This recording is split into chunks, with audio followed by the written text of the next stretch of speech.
Right, so welcome back. Now we are going to start the Twitter session. So the idea is that, I'm going to introduce you to some of the things that you need to think about when you're designing Twitter research.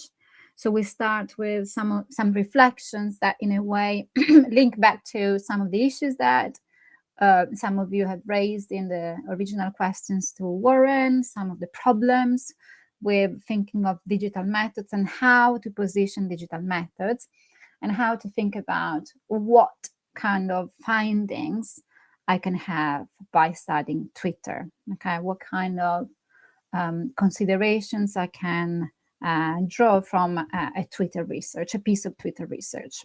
Okay, so we'll go through these ideas, limitations, reflections, affordances, and then in the second part of the session, I will demonstrate how to use Gephi as a tool for social network analysis to start understanding some dynamics in a Twitter dataset. So how to track influence in a study that is interested in a specific issue being covered on Twitter. Okay, so the second part will be more practical and tool-based. All right, so let's start with planning your data collection. Okay, what kind of questions you should ask yourself once you are deciding that Twitter is the right space to address the research question that you have in mind.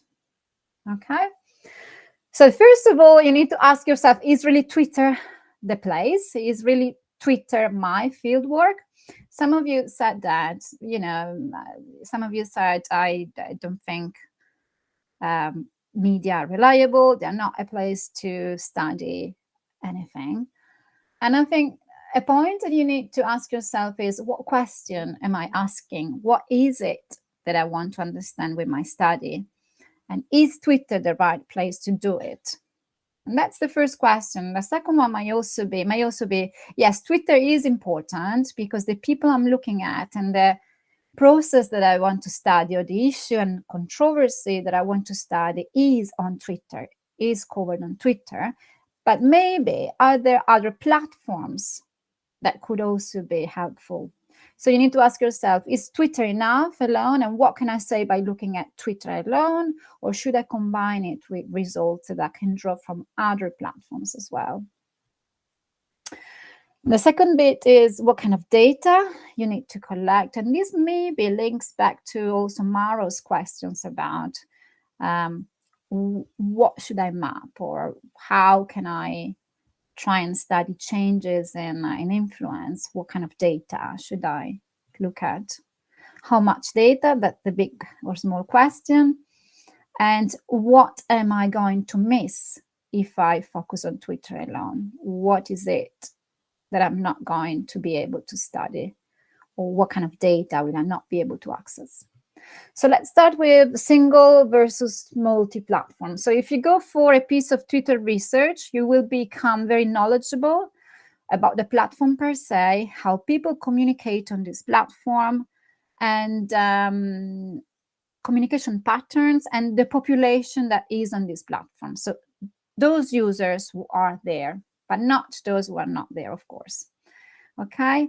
So in most cases, your results will not really generalizable to what happens on other platforms or elsewhere.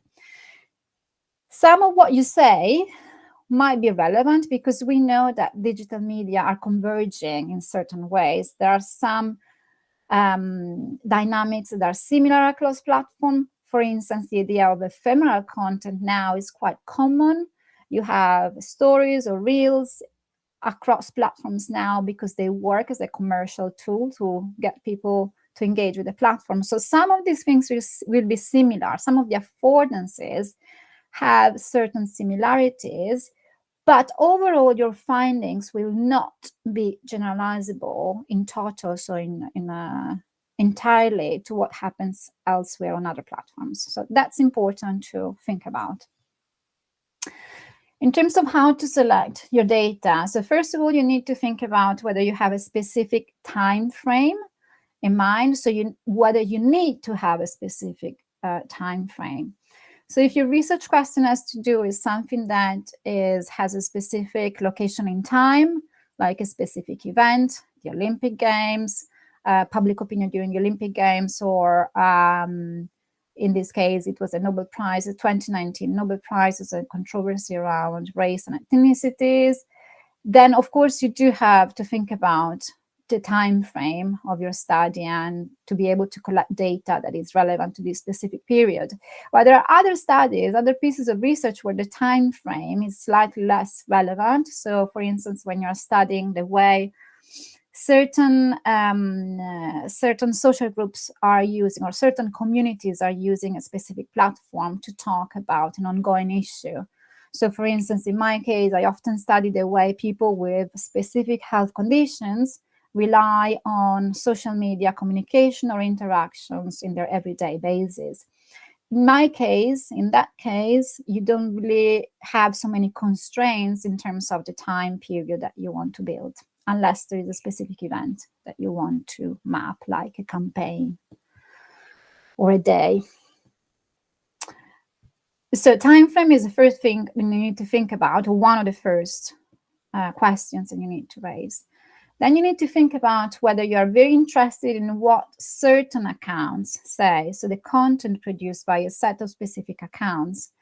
And this is the case when, for instance, you're interested in state-sponsored accounts. Some of you have mentioned it. One of my PhD students is looking at how Chinese government accounts have been using Weibo during the beginning of the pandemic, as opposed to official accounts linked to the government have done the same on Twitter.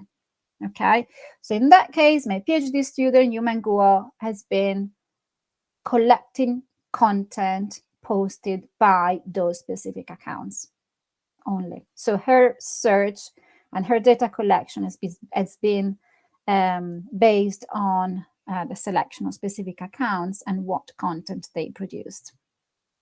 You might have something different in mind. So you might be more focused on an issue per se, or a controversy per se, or a specific topic.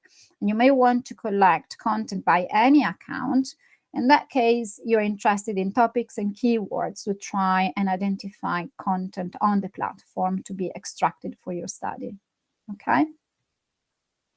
So for instance, if you're interested in climate change, you will be using specific hashtags or specific keywords to find how people talk about climate change or specific aspects of climate change. You can also use metadata. So metadata is the data that comes with the data. So it's the additional information that you have about, for instance, tweets, if we're looking at Twitter content. So whenever you extract content from Twitter, you will have a collection of tweets, and for each one of those tweets, you will have additional information.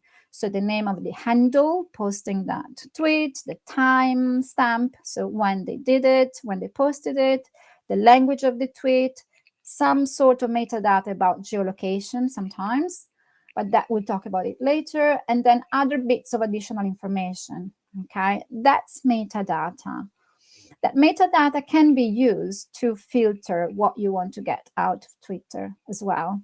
Okay, so that could be also an important element that you want to look at to determine the criteria for your data collection.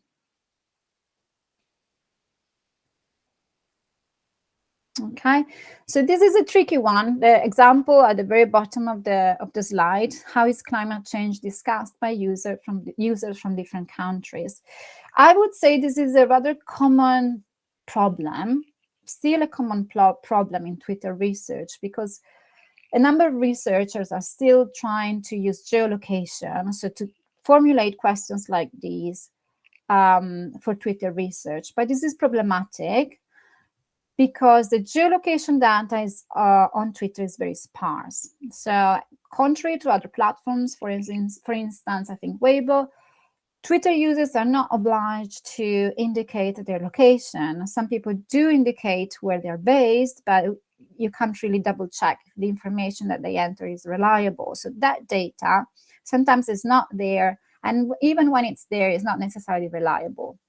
Then there is geolocation data coming from the app, the device that might be used to post tweets. So the mobile phone might have the location on, so we might get that information. But that's a very, very, very small portion of users, or a small portion of tweets will have that information, okay?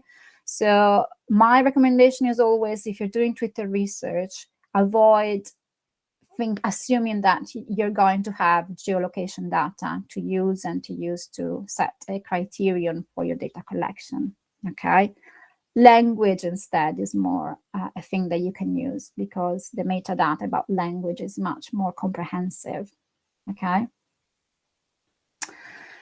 Big or small data. So how much data do you need? It's very difficult to define what big data is. My point is always, when you go for digital methods, your start will be quant.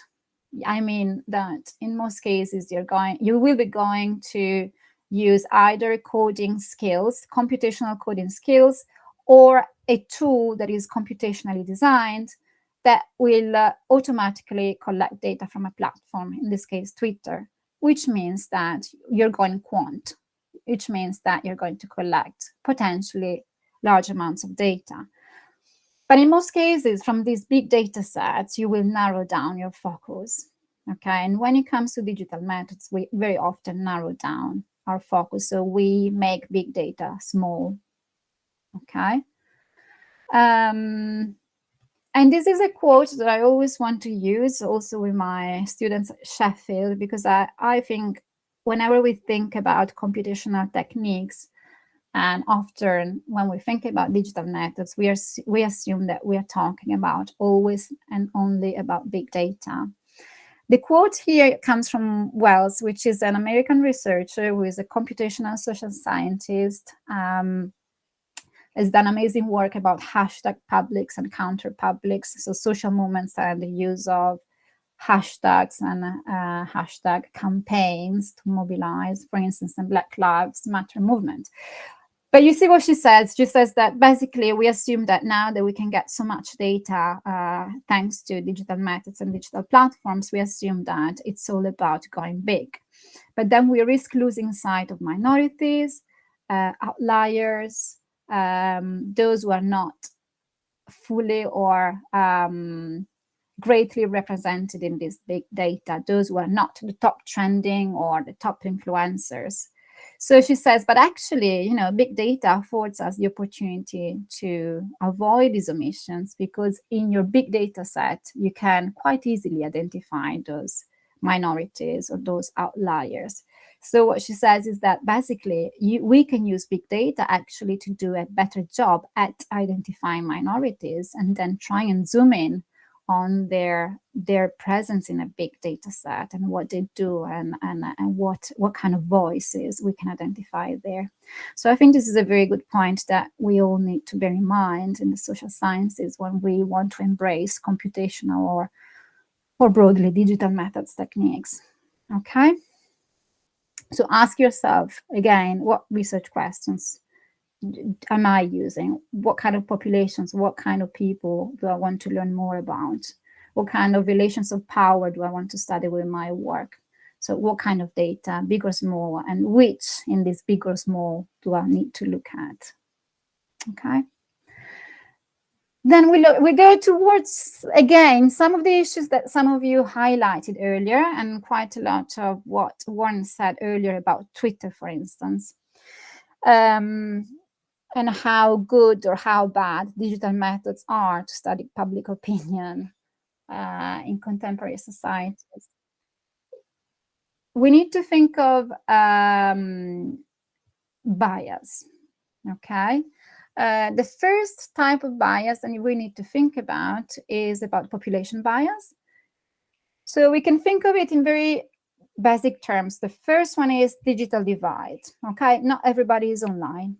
Although penetration rates are, internet penetration rates are, increasing more and more, not everybody is online. But even though almost everybody is online, of those online, not everybody is on Twitter, okay? And even of those who are on Twitter, not everybody will be talking about the specific issue that you are studying. Okay, so we have different layers of population bias, and in the end, the data that we are going to extract will be representative of a very small proportion of the whole population that will be interested or talking about or thinking about the specific issue that you're studying. And it is very, very important to keep that in mind. Okay, who are you studying? So who do your findings represent? What kind of voice are you capturing? Okay. There is also platform bias, and we'll talk about it a little bit more later. The way we access data from these platforms is very much regulated by the platforms themselves, or the companies that control these platforms. And in the Western media system, these companies are huge corporate entities, so they're profit-driven companies, and they have their own strategies when it comes to handling the data and access to their data. So there is a bias there that you need to bear in mind. So the data that we manage to extract will never be the full data that those companies have access to. Okay, so there is a bias there. And again, it's very important to reflect on the limitations and also the implications that this is bringing in terms of the findings that we can produce. But we can try to study those limitations. That's a point that I wanted to raise earlier. You know, once we are aware of them, we can try and problematize them and also try and study them somehow. And some people are doing it. Finally, there is sample bias. And as I said earlier, a good example of that, of geolocation on Twitter. A very, very small portion of tweets are geolocated or have reliable information about the users, the location of their users. So if you use things like geolocation from Twitter, again, we have a bias in terms of who we are of the findings that we are producing and about the population that we can actually access, and then the population for which we can say something about, the population that we can study. Okay, so this is a bit depressing in a way because you have all these different layers of biases when it comes to studying social media content, but it's very important that we are aware of them, because once we're aware of them, we can try and do something about it, or at least we can try and highlight what kind of limitations we need to control, what kind of issues we need to control, okay, or account for. So the next bit, we're going even more practical, is about how we collect data. So how we get the data out of the platform, how we get the data out of Twitter. And the question now when it comes to Twitter is mainly, do I use a scraper or do I try and use the API of the platform? API stands for Application Programming Interface. Okay, just to say it, but let's go through it. Scraping, in very simple terms, is like an automated version of a manual copy and paste. Scraping as a technique has been there for a long time. Back in 2004, I used the scraper for my PhD to extract content from websites. Okay, it's an automated way to quickly extract, copy content from a web space, and then saving it in an offline version. When it comes to social media platforms, the output of this scraping, of this copying exercise is usually a spreadsheet, where you have, for instance, for Twitter, you have your data set with the content of the tweets and the metadata for each tweet. Okay, so we are always talking about spreadsheets. Okay. The alternative to that is by calling the platform API. So APIs are like doors or gates. They are controlled by the platform, but there are ways in which developers or users can access those doors and make requests for data to get through those doors. APIs are controlled by, as I said, are controlled by the platforms. Different platforms have different APIs. Some are more open, so that they're like more open doors, so it's easier to get data out of them. Others are almost totally closed. Others are sometimes open, sometimes closed. Okay, the API is the best way to get data out of a digital space because it's the official way to do it, and it's also the most direct way to get good data. But if you look at Twitter, for instance, Twitter is dramatically changing the way it's dealing with its API. It used to have an academic API for which academics could apply, presenting their research project, and then they would get, hopefully they would get approval from the platform to access this very good API that allowed them also to collect historical data, so data from the past. Okay, so almost any research project also focused on the past could access very good data. There are other APIs with Twitter. There is a public one that is more limited. There are commercial ones for which you used to pay. But now with the transition with Elon Musk, this is changing. So already in February, we learned that all the APIs will change. The academic one will become probably, possibly a pay-for one, a commercial one. It's not clear yet. The changes have not fully happened yet. But as researchers, we depend entirely on a commercial entity to decide what they want to do. And you see how that is also problematic and tricky. And I didn't even like the idea that Twitter had to approve my request to accessing its data, even before, when there was access to an academic API. Other platforms don't give access at all. For instance, Instagram closed its API. It has made its API non-accessible years ago, so researchers have resorted to scraping from Instagram for a long time. Okay, if you want to know more about, for instance, what's happening with Twitter, yes. Wen, could you give me a favor? Could you do it, please? Could you share the slides on the chat? I sent you an email with the link with the full folder for today's session, so you will find the slides there. But I can definitely share the slides later. Yeah. Okay. Yeah. Thank you. So we go back to scraping. So when an API is not accessible, we go back to scraping. And that's the case, for instance, for Instagram. So scraping is, in a way, it allows you to get content out, the content that you're visualizing on your screen, for instance, and you want to get it out, you use a tool to scrape it. But companies, of course, don't like scraping, especially if they've closed their APIs. It is because they don't want people to access the data that is circulating on their platforms. So they tend not to, of course, if they do that, they don't like people scraping it. But always remember, and this is something I always tell my PhD student, Vicky, there is a big difference between what platforms want and what's ethical. Okay, one thing is ethics. One thing is law, so GDPR and regulations, which is still related about ethics. And one thing is what corporate companies or corporate entities like platform owners dictate when it comes to their data. Okay? Now, whatever we're doing, scraping or calling an API, we need to build queries. So we need to think of search terms or filters that we use to get data out of a platform, or Twitter in particular. So a query is basically the search string that you use, for instance, when you try to find something on a library catalog, or when you go on Google or on Google Scholar and you want to find resources relevant to a specific issue or written by a specific author. Okay?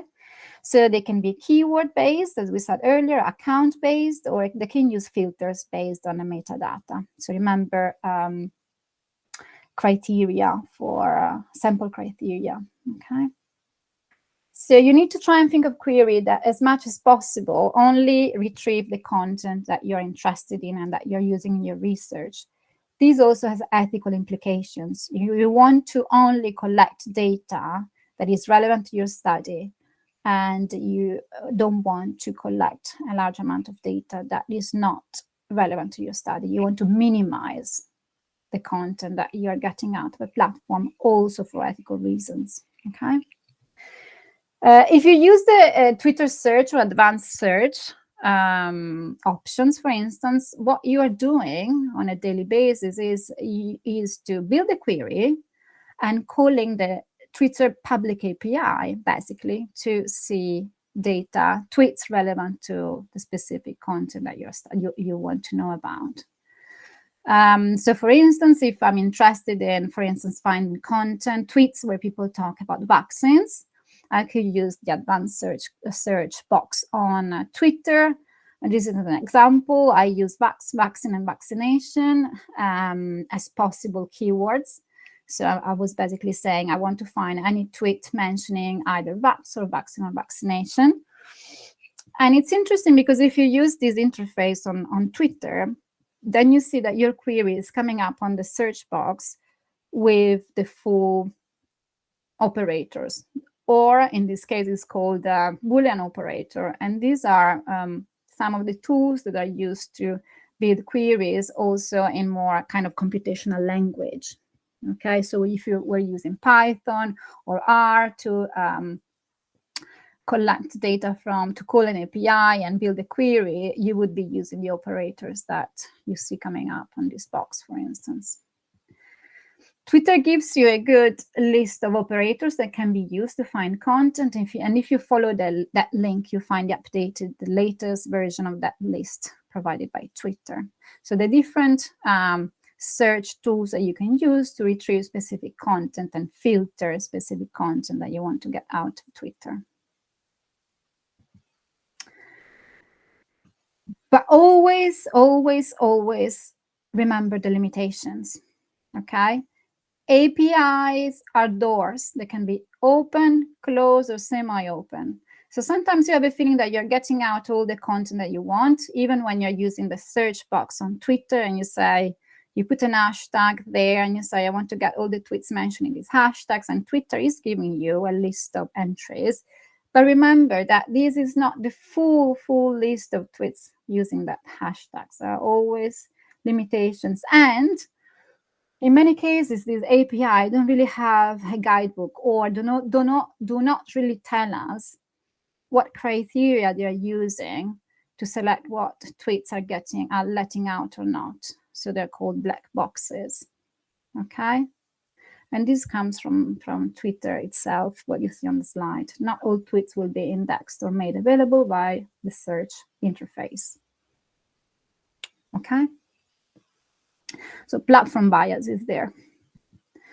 Okay, so here you just find some examples of very user-friendly scrapers at the top and API tools at the bottom. So guidance in the folder is that I provided in the folder is about how to collect data using tags, which is the first API tool that you see there. Tags is based on Google Sheets, and it's a very user-friendly tool that allows you to access the public API with Twitter. It is still working because the changes that Twitter has announced have not happened yet, or not fully happened yet. So tags is still working. And while I'm not showing you how to use it today in this demonstration, because it would take too long to do everything that we wanted to do, you find all the full guidance on how to try and use tags to collect data from Twitter in the folder for today, for this session. Okay, it's the first handout that says guidance on how to install tags and get data. Okay. So this is what I wanted to say in terms of how to design your research and reflect about it. If there is any very quick question, I can take it now. Otherwise, I will start with the demonstration. Okay, here's Annette. Go ahead. Thank you, Stefania. Thank you very much. Very helpful session. Would you be able to give say more around the ethics when we, for example, I am thinking to use the to get the information from Twitter by using the the scraper, do you call it method, and I think you were mentioning getting the information is one on the other is ethics. Would you be able to say more around the ethics? Okay, thank you, Kizanet. I would go back saying the first place you should go is the Association of Internet Researchers Guidance on Social Media Research Ethics, because that is going to tell you much more than what I or Warren can say in a few minutes here. But that's the first thing. The other thing that I wanted to say is that when it comes to collecting data, we are talking about data that is officially defined as personal data. Anything that comes from a social media space is officially classified as personal, which means, in a way, needs to be treated as personal data. So when I say whenever you collect, you need to try and make sure that in your design, you're designing your queries and your data collection in a way that you are extracting as little irrelevant data as possible. So you're only collecting what you know that you're going to need. Then, there are all the dynamics that you need to think about in terms of storing your data, for how long you want to store your data, how you're going to store your data if you want to make it available to other researchers, and how they could access that data if you decide to make it available to others, and then how you're going to use any of these data in any output that you are producing or in any piece of research. Okay, so these are different steps that you need to think about when you're designing your project, and also when you're applying for ethics approval with your own institution. When I was talking about platforms, terms and conditions being one thing and ethical practice another, I also, the easiest thing that I can say in relation to that is, in many cases, in the terms and conditions, you will have a platform saying that data that is published on Twitter, for instance, is public, so it can be accessed by anybody, and that's right. But as a researcher, we need to go beyond that. First of all, we need to read those terms and conditions very carefully, but then we need to ask ourselves, okay, but what does it mean in terms of users? Are all users reading these terms and conditions? And are all users, or is any user expecting what they're writing on this platform to be used in any piece of research that could expose what they're saying, expose what they're sharing? So you need to really think in terms, not really just in terms of what the platform says, in terms of being public or not, but you need to think in terms of what a user is expecting, because the data that you're analyzing might belong to the platform, but actually it's the personal data of the user who has posted it on it. Okay, and that has a full, yeah, Warren. Just to say that I have made a document with a lot of ethics resources in there. I've put it in the training pack, and I'll just pop the link in the chat there. But it's also, you'll find it in part 1 of the pack, and I've highlighted those Association of Internet Researcher guidelines in there particularly. But yeah, I've picked out some of the things that were in the people mentioned in the chat, and I put them together in one document. So if you're interested in ethics, there's a nice list there for you to next one. Thank you so much. Thank you so much, Warren. Vicky. Okay. So Vicky, do you want to say something about it? Vicky has tried the first scraper, the WDRA, which is the Web Data Research Assistant. Something that I would like to add is that we have been using this scraper for some time for teaching purposes as well, but it has become unstable over the past few months. So I put it there because it is still available, and it could be okay to try it and see how it works and how it produces spreadsheets. But I wouldn't say it's necessarily something that will last for very long. I don't know if, Warren, do you have any updates on the WDRA, the first scraper on the list? I don't know. I don't have anything specific. Okay. I mean, I think you know, in general, with a lot of the scrapers, I think a good point to note is that because they're not accessing official API sort of entry points, sometimes they have to sort of keep evolving to make sure they can sort of scrape the data in an effective way, because the platforms often change their technical components surprisingly regularly, actually. So things like the format of image URLs, for instance, often change quite often from kind of month to month. Yeah, I don't have anything specific on that, but I think it's useful to have like a list of scrapers and to sort of test out which ones are working best for you. I've found that web data research system, its effectiveness sometimes varies actually between search terms. So I think having sort of like a few that you can call on and test out is useful, because by their nature they can be not always. Yeah.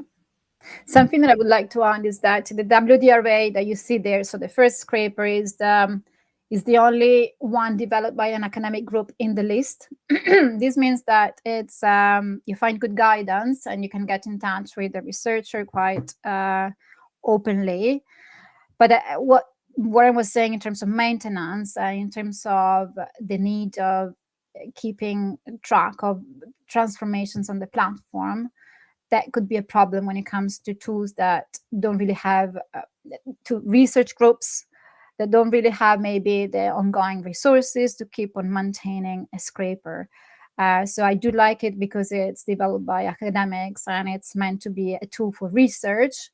But that also means that it might not be as well maintained in the long term as other more commercial tools could be. So the API that you see there, Bright Data and Octoparse, are all more commercial entities, especially the last two, Bright Data and Octoparse. So they have a free component where you can try them for a trial period. And then after that, you would need to pay a license if you want to do a bit more with the scraper or use it with more data. So I still wanted to put the WDRA there, even if it has limitations, but you are, free to try and have a look at the others as well and see how they work. Okay. Yeah, I think as API access degrades, as it presumably is going to, I think we'll see obviously more demand for scrapers. So yeah, if we see more coming in the next few months.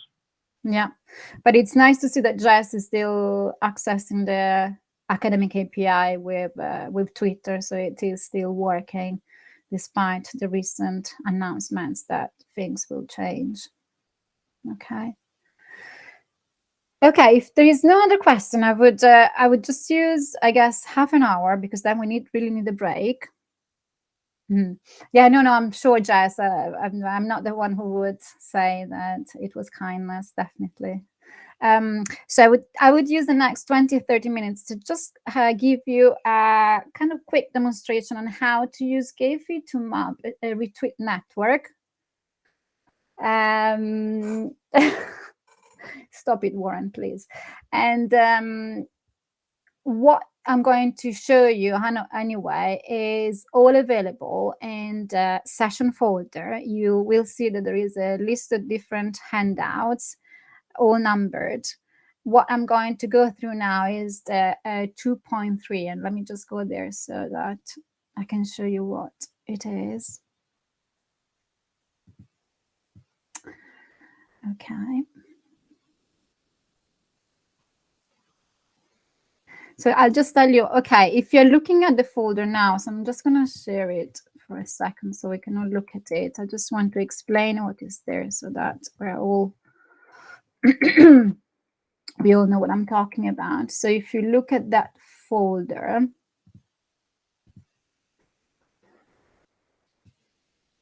you can find the slide that I've just used, and then you can find 2.1 tags data collection guide, and then 2.2 using spreadsheets. Can you all try to see if you can access that link that I've just sent out, just to make sure that you all have access? Yes, we can. Okay, so the 2.1 is just how to collect data with tags. The second one is a quick handout about using spreadsheets if you're not used to it. So how to, wrangle with data, how to order stuff, how to filter, how to, use it in different ways. And then the 2.3 is the one that I'm going to go through partially today. Okay, so let me just share it.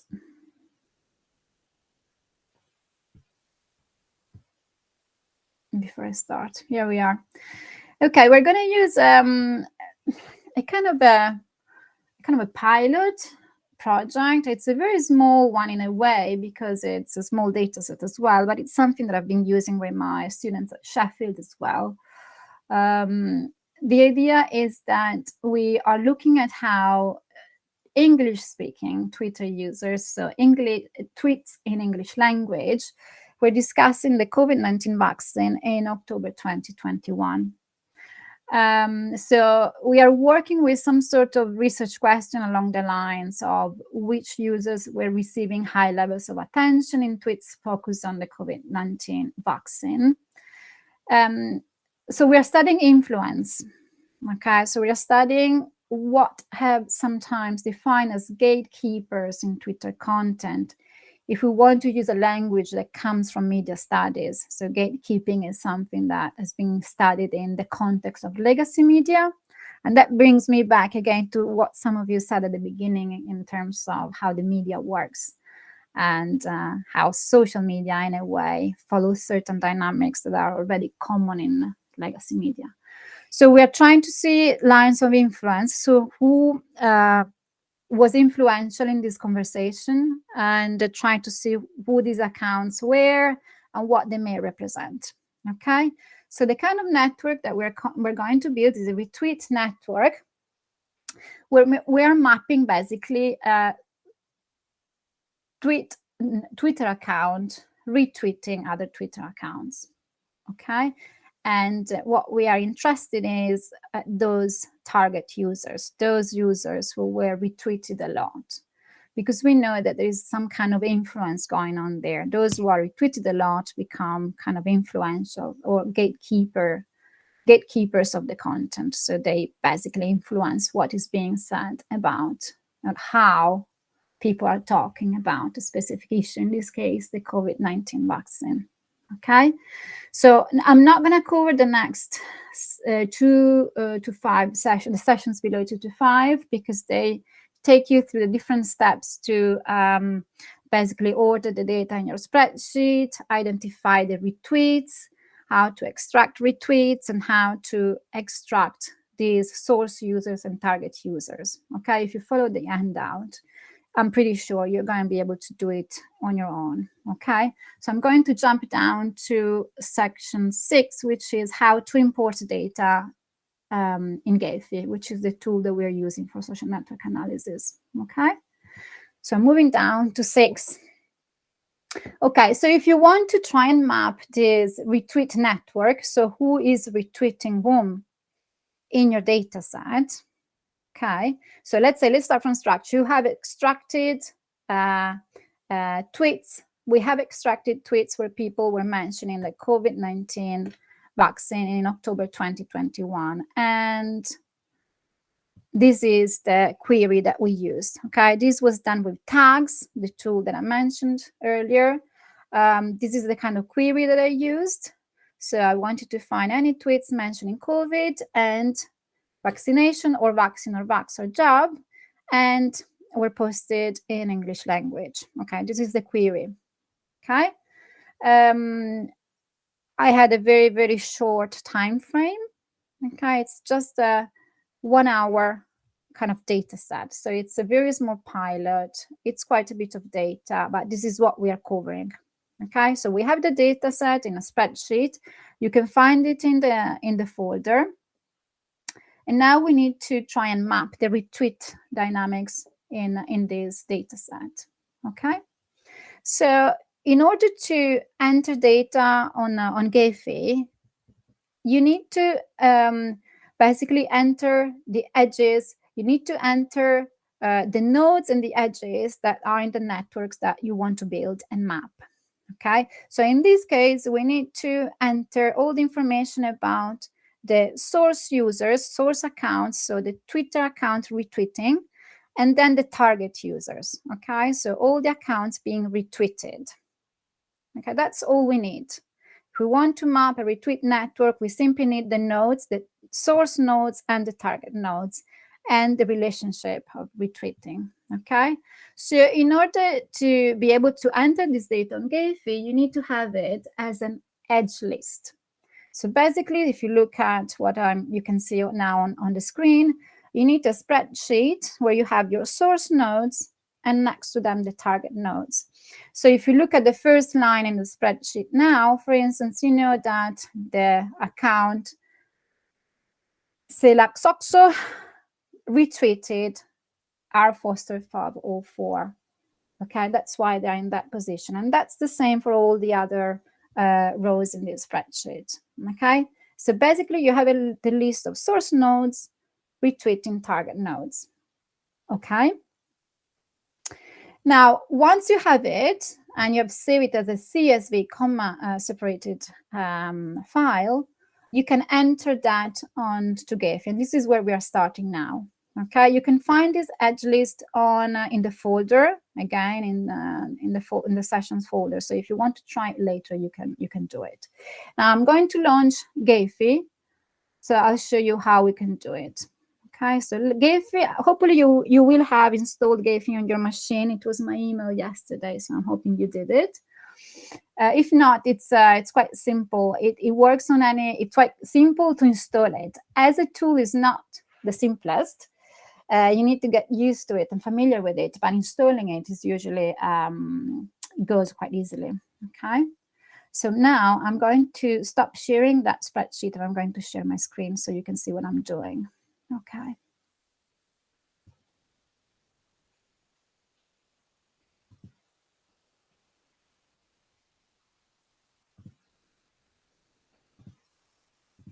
Okay. Can you see Gephi? Can you just let me know if you can see Gephi now? Yeah. Okay, Yeah. perfect. Okay, I've just launched the software. I need to start a new project, so I'll go with new project. Now, this is one of the three main forms that you see on Gephi. What you need, where you need to go to import data is the data laboratory, which is here. Okay.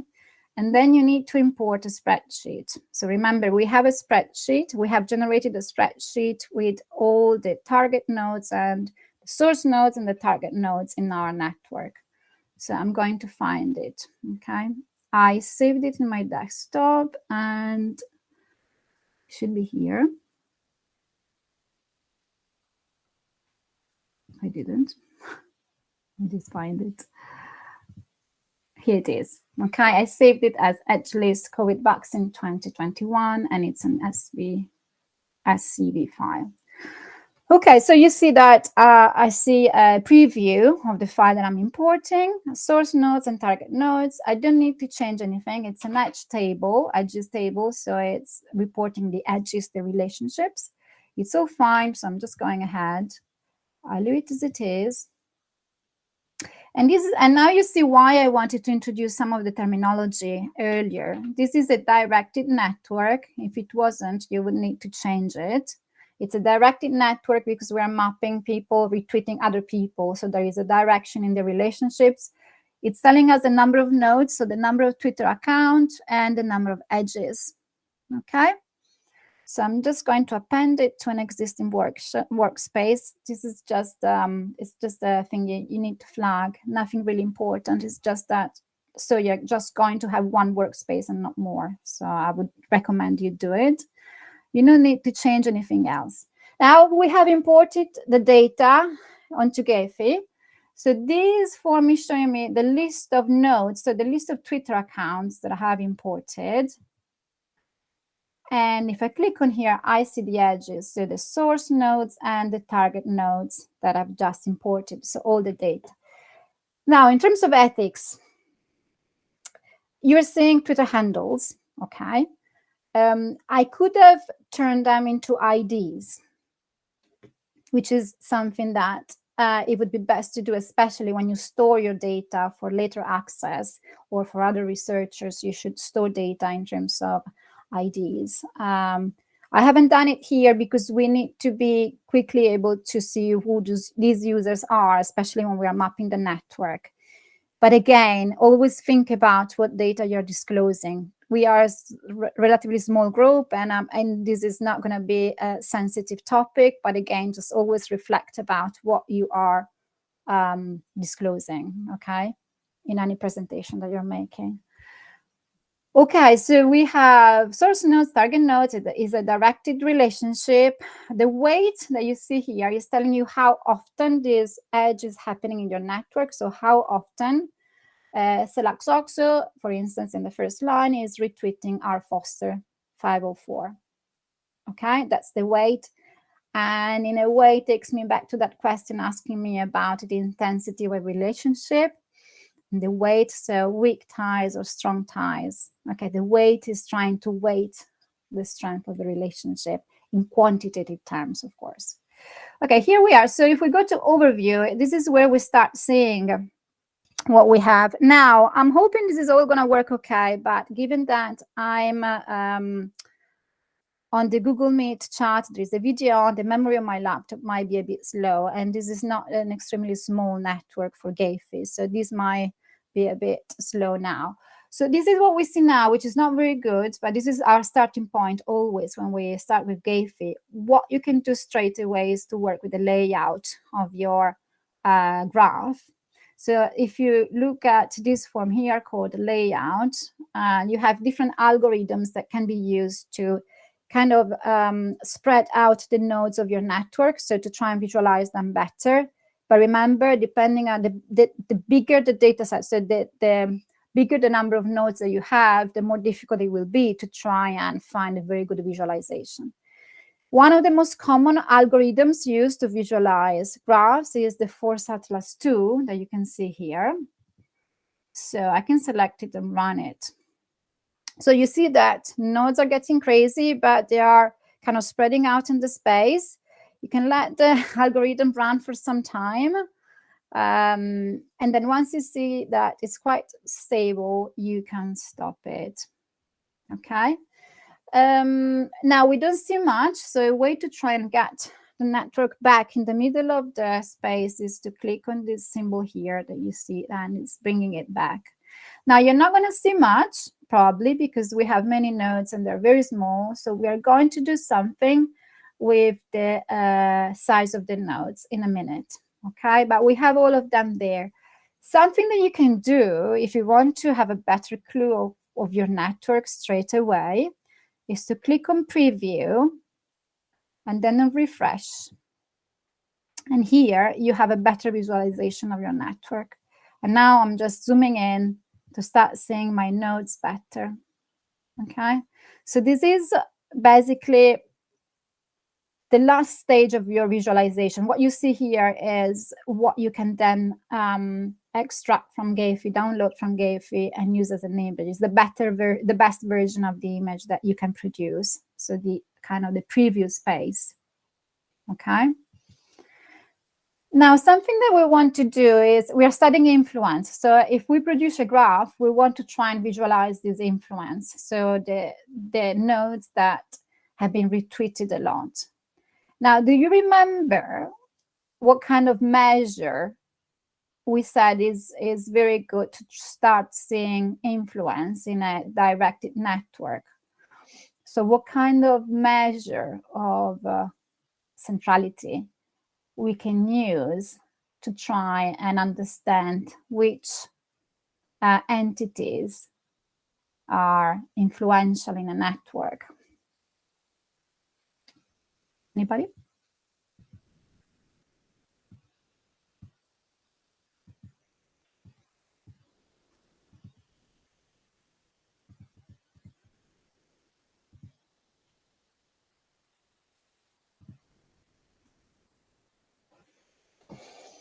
So we're looking at directed network. We're looking at people retweeting other people. Okay. So we have arrows going from some users retweeting other users. So we want to see those who have been retweeted a lot. So those who have received a lot of these edges, a lot of these retweets, they have received a relationship in a way. Yes, degree centrality is a starting point. In degree centrality is perfect. So those who receive the arrow, those who have received all these retweets, okay, those getting a lot of retweets, so receiving a lot of arrows in our network, okay? So what we can do is to run a centrality measure on Gephi and try and see those who have very high in degree centrality. So I'm going back to overview, and you see that I have a statistics box here. And what I'm going to do is to run an average weighted degree. So it's weighted because it's counting also when this retweet has happened more than once. So when an account has been retweeting another account several times in my data set. So it's weighting this. Now I've done it, or better, Gephi has done it. The first report that is coming up is basically giving you an idea of the different in degree centrality measures in your data set. So for instance, how many nodes, how many accounts have very low. So basically the vertical axis is telling you the number of accounts, and the horizontal one, the value one, is counting the in degree centrality value. So the more you go to the right, the more the in degree centrality is high, the highest it is. But the more you go up, the highest number of nodes have that specific value of in degree centrality. So basically, if I move right, I have those who have highest in degree centrality, and it's very low numbers, of course. Okay, very low number of nodes. This is degree. Actually, this is in degree, and the last one is out degree. Okay. So if we focus on in degree specific terms, you see that the red dots that you see at the bottom here of the screen is representing the number of nodes that have these different values of in degree. So anyway, this is just to give you an idea of what this is representing. If I close it and I go back to data laboratory and I go to the nodes, now you see that we have these new columns, weighted in degree, weighted out degree, and weighted degree. Now we are interested in degree because in degree is telling me how often an account has been retweeted. And if I click on it, it's going to order it. And if you click it twice, it's going to order it in descending order, okay, from the highest value to the lowest one. And now we start making sense of what we are seeing. Okay, now we're starting seeing values of centrality, and we start learning that Occupy Democrats is the one that has been retweeted the most in my data set, in our data set.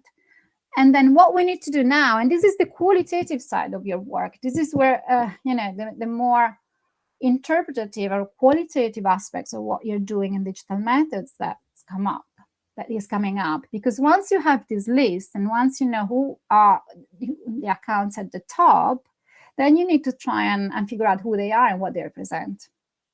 And you can start labeling your network. So you can go to Twitter and see who Occupy Democrats are, and then you'll see that this is a group, a political group that is supporting the Occupy movement. It's a kind of left-wing movement that started years ago in the US and spread all over the world, especially in Western countries, as with certain values and certain politics. Okay. And this is being retweeted a lot in our data set about the COVID-19 vaccine. And we start seeing, how this controversy in that specific moment in time had a specific political flavor. Okay. And if we scroll down, you'll see that these are all accounts that I'm happy to disclose because actually they're all kind of media accounts, but not all mainstream media accounts. These are kind of, some of those are slightly more radical, but they're all very strongly politically connotated. Okay, so we start making sense of our data set, or at least we start learning something about the controversy or the issue that we are studying. Now, let's try to use this information to make our network a bit better than what it is now, or a bit more visible. One thing that you can do is to try and use this information about centrality to visualize your nodes in a different way. So I'll start from maybe the size of my nodes. Okay, so if you click on, in this space appearance, if you click on this icon here that is showing the nodes size, you can change the size of your nodes. If you click on ranking, you can say that you want the size of your nodes to represent a specific attribute. In this case, we are interested in the weighted in degree, so that we can say that we want the nodes that have a very high in degree being much bigger in our data set, and those with low in degree to be smaller. So I think that in the handout, I used like these values. Okay, and this is growing. So if we go back, for instance, here, and we refresh, these are growing. This is still not looking very good, right? So we can still do something. For instance, we can change the color of the nodes so that they become more visible. So you see the palette thing here. If you click on it, you can change the color of the nodes. So let's make them red and apply. So we can start seeing something more here in our data set. Something that you can also do is to try and spread the nodes a bit more, and using the algorithms that you have there in the layout space. And for instance, we have the no overlap. We can try it, although I know it's going to be quite slow, but we can let it go a bit. And this is going to spread the nodes a bit more out. Okay. Let me just double check in the meantime that I don't miss anything that I am saying in the handout.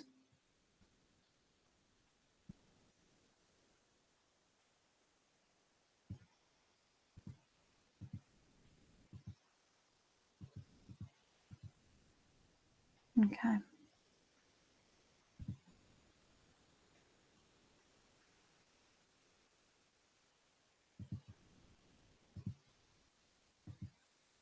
We didn't do it again because, as I said, the memory is struggling a little. But if you try it, it would move the nodes a little bit so that you don't have overlaps.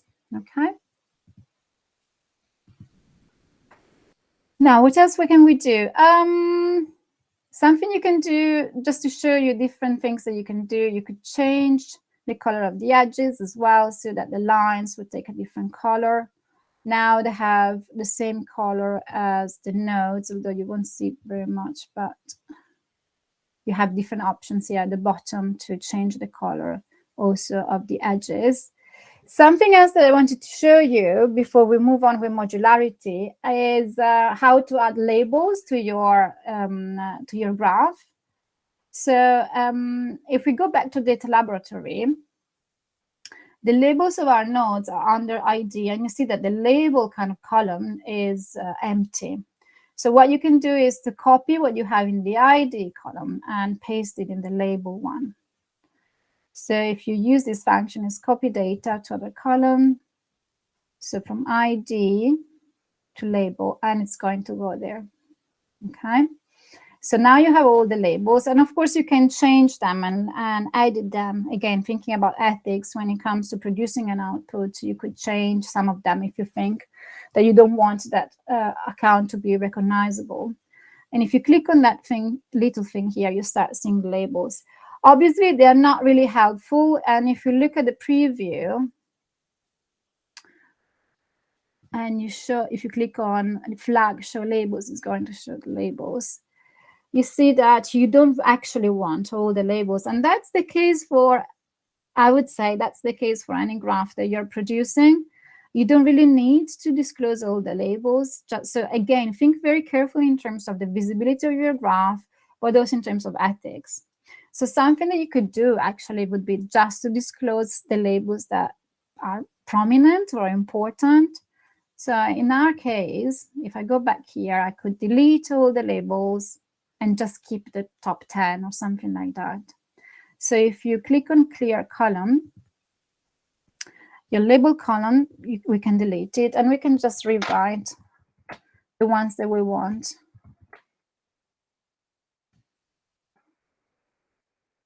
I'm just going to rewrite the top, I don't know,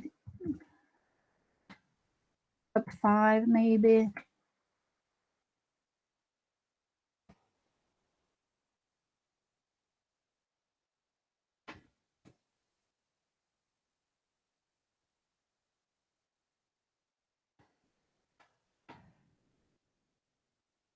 Okay, let's leave it as it is. Okay, now we start seeing something. Okay, of course, we are visualizing Occupy Democrats as the leading ones.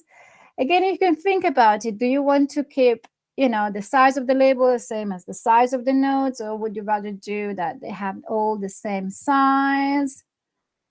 But then you would need to make it a bit bigger, like that. Still not showing it, but smaller.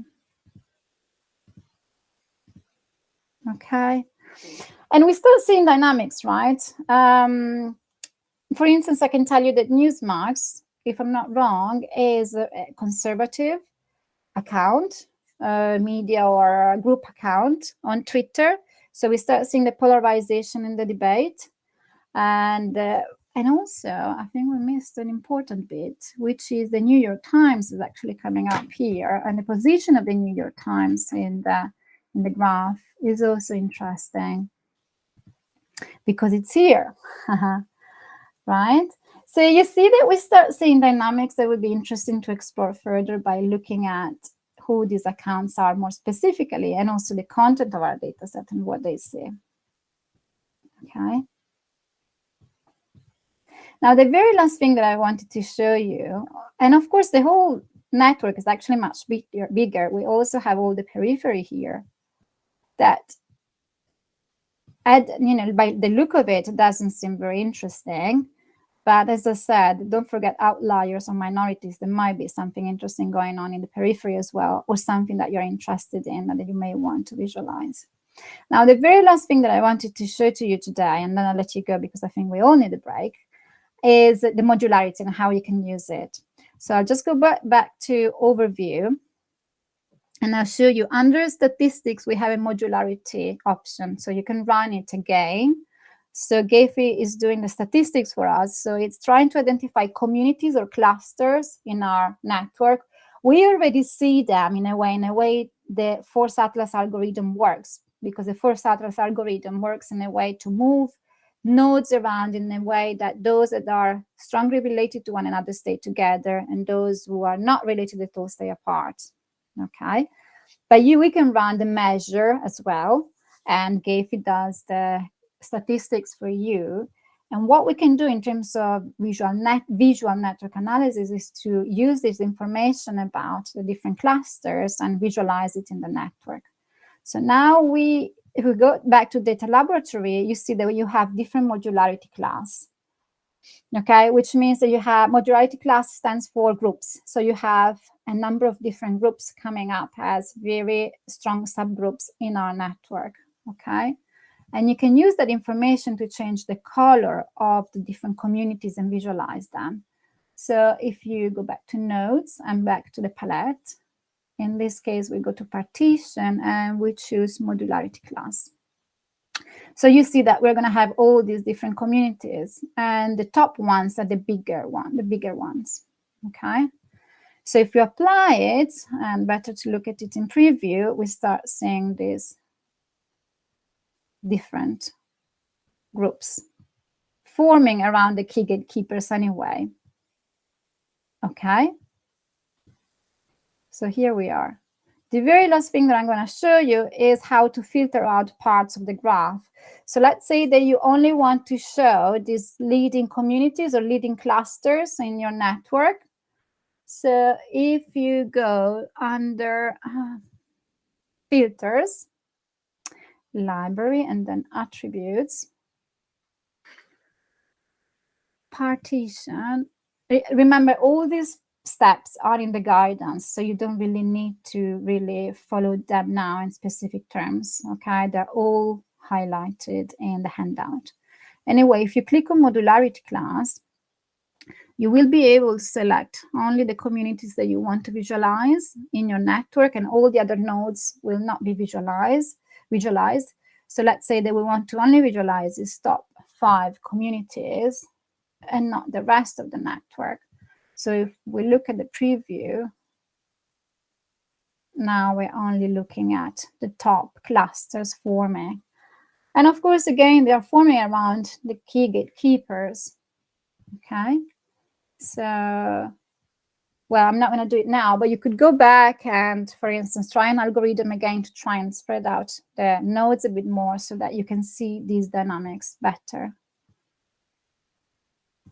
Okay, and of course, you could increase the filter or change the filter here, or add other communities depending on how much of your network you want to visualize.